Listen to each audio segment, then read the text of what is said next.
Bienvenue dans le Financier, votre rendez-vous économique quotidien. Voici les titres.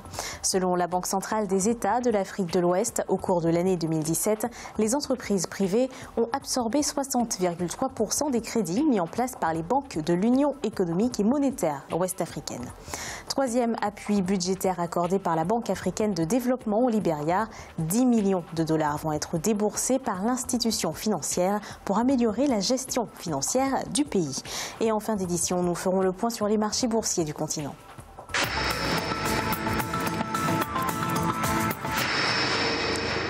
La Banque centrale des États de l'Afrique de l'Ouest a annoncé le 20 août 2018 une nette progression des crédits octroyés aux entreprises.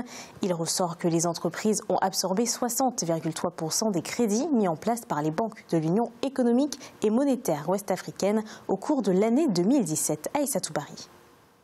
Selon la Banque centrale des États de l'Afrique de l'Ouest, au cours de l'année 2017, les entreprises privées ont absorbé 60,3% des crédits mis en place par les banques de l'Union économique et monétaire ouest-africaine. En dehors des entreprises privées, les principaux bénéficiaires de ces crédits sont les particuliers avec 15,1% et les entreprises individuelles à hauteur de 11,9%. La question des garanties, oui, la question qui est liée également aux déficits économiques que l'Union connaît au niveau de beaucoup d'États ces dernières années, qui justifient autant qui font que les banques préfèrent s'orienter plutôt vers les entreprises privées qui ont une capacité notamment de remboursement plus élevée que les particuliers. Par rapport à l'année 2016, la BCEAO a relevé une hausse du montant des crédits octroyés aux sociétés d'État à environ 19%, aux entreprises individuelles avec plus de 9% et aux entreprises privées du secteur moderne 3,5%.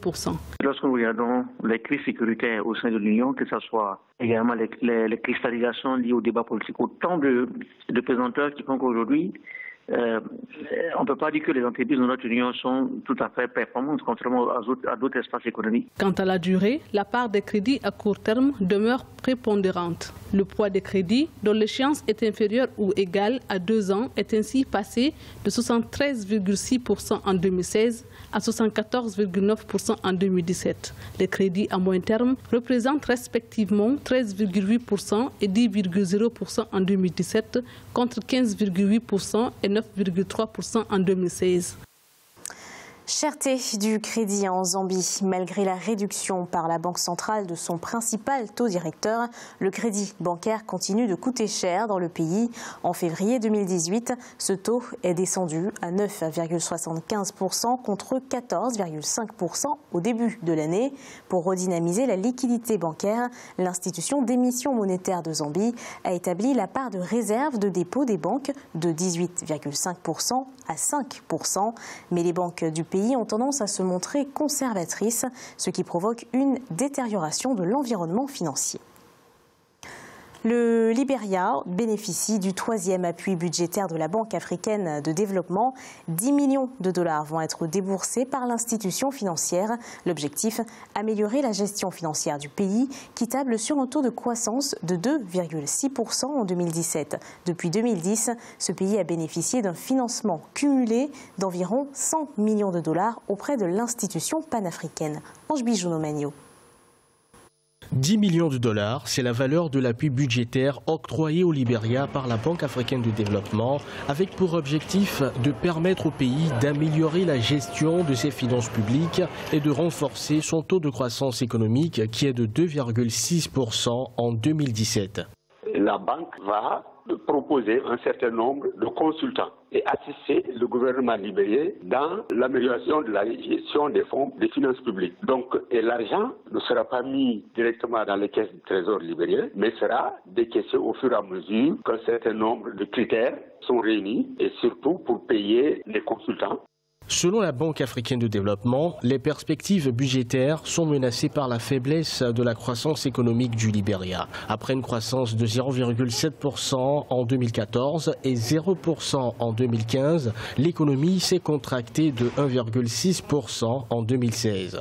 Le grand défi, c'est le chômage, notamment des jeunes. Et vous savez, le taux de croissance de presque 3%, 2,8%, c'est pas suffisant pour effectivement résoudre le taux de chômage qui est assez élevé au Libéria. Et peut-être que cet accord avec la Banque africaine de développement pourrait réorienter certaines des dépenses pour pouvoir aider le président à atteindre certains de ses objectifs.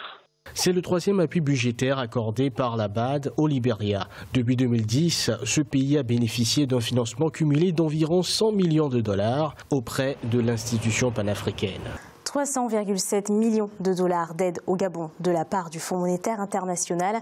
Avec la chute des prix du baril du pétrole, le creusement des déficits, l'augmentation du stock de la dette et la diminution des réserves, le Gabon a décidé d'ouvrir des négociations bilatérales avec le FMI depuis la fin de l'année 2016. Un appui budgétaire complété par les engagements financiers d'autres bailleurs de fonds multilatéraux tels que la Banque mondiale, la Banque africaine de développement ainsi que l'Agence française de développement.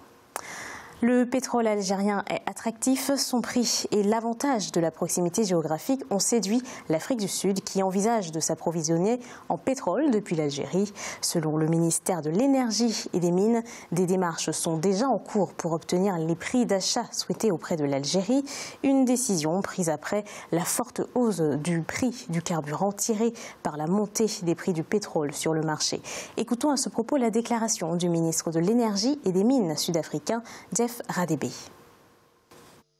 Nous souhaitons importer du pétrole depuis l'Algérie et à partir de deux autres pays africains, la Guinée équatoriale et le Soudan du Sud. Ce projet se justifie par le fait que ces trois pays vendent leur pétrole à de bons prix, en plus du fait qu'ils offrent l'avantage de la proximité géographique, ce qui n'est pas le cas de plusieurs fournisseurs de notre pays. 49% du carburant consommé sur le territoire provient par exemple d'Arabie Saoudite. Les prix du brut ont presque doublé en 24 mois. Notre volonté est de limiter les dégâts. Il est à présent l'heure de faire le point sur les marchés boursiers du continent. En Afrique australe et océan Indien, la bourse de Maurice était en hausse de 0,02%. L'indice All-Share de Johannesburg progressait de 1,58%.